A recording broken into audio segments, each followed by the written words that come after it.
বিদ্যুৎ যন্ত্রণায় অতিষ্ঠ হয়ে এবার বিদ্যুৎ দপ্তর ঘেরাও করলেন দক্ষিণ জয়নগর এলাকার গ্রাহকরা। এমন অভিযোগ তাদের যে দীর্ঘদিন ধরে বিদ্যুতের বেহাল পরিষেবা, এবার প্রতিবাদে বিক্ষোভ কর্মসূচি তারা করেছেন। তাদের অভিযোগ হচ্ছে প্রায় প্রতিদিনই ঘন ঘন লোডশেডিং, ভোল্টেজ ভীষণভাবে ওঠানামা করছে, হঠাৎ করে বিদ্যুৎ বিচ্ছিন্ন হয়ে যাচ্ছে, যার কারণে তারা সমস্যায় পড়ছেন। বিশেষ করে সন্ধ্যা এবং রাতের বেলাতে পরিস্থিতি আরো ভয়াবহ হয়ে উঠছে এবং এতে করে পড়ুয়াদের পড়াশোনা থেকে শুরু করে ব্যবসা বাণিজ্য কিংবা গৃহস্থালিত তাদের সমস্যার সম্মুখীন হতে হচ্ছে বলে তারা অভিযোগ জানিয়েছেন, যার কারণে বিদ্যুৎ দপ্তর ঘেরাও করেছেন। কি রয়েছে তাদের প্রতিক্রিয়া, শুনুন।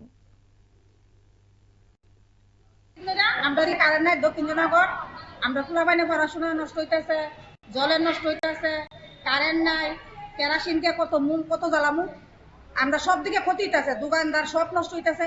তাহলে আমরা কি করুম? তারা তো চাইলে না আমরা কমবে না, তাহলে আমরা কি করুম? মানে কারেন্ট চাইছি সব লাইট মাইট নিবাইয়া তারা ফলাই গেছে গা, তারা বাইকে গেছে গা। অফিসে কারে পাইছে? অফিসে কেউ না পাইছি না, তারা দুজনে পাইছিলাম, দুজনে বাইকে গেছে গা, দুজনে পাইছি, দুজনে বাইকে গেছে গা, দুতলার পর গেছি গিয়ে দিয়ে কারেন্টে লাইট অফ করে তারাও গেছে গা। আমরা আজকে কারেন্ট রাখবো বলতে লাগবে।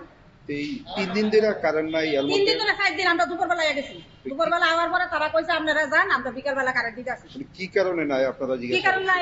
তুফান হইছে, তুফানে তো 4 দিন তো তারা তো ঠিক কথা, তো 4 দিনে তো ঠিক কথা, তারা তো স্টাফ কম মেলই আছে, এমন না তো তারা বিল করতে গেলে 4.90 আমরা একটা কম নেয় না। বলে আমরা কি লাগে কারেন্টের লিগে 4 দিন কষ্ট করতাম, আমরা তো পোলাপাইনে পড়াশোনা আছে। এরপরে কেউ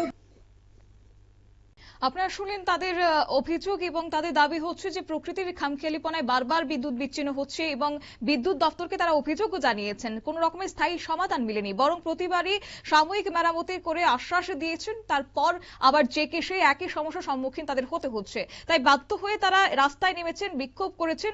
অন্যদিকে পরিস্থিতি সামাল দিতে ঘটনাস্থলে পৌঁছেছে পুলিশ বাহিনী, যদিও এখনো পর্যন্ত বিদ্যুৎ দপ্তরের পক্ষ থেকে কোনো আশ্বাস মিলেনি বলে তারা অভিযোগও জানিয়েছেন। এখন লক্ষণীয় বিষয় হচ্ছে এই প্রতিবাদের পর আদৌ বিদ্যুৎ দপ্তরের টনক নড়ে কিনা। নিয়ে নিচ্ছি ছোট্ট একটি বিজ্ঞাপন বিরতির, সঙ্গে থাকুন।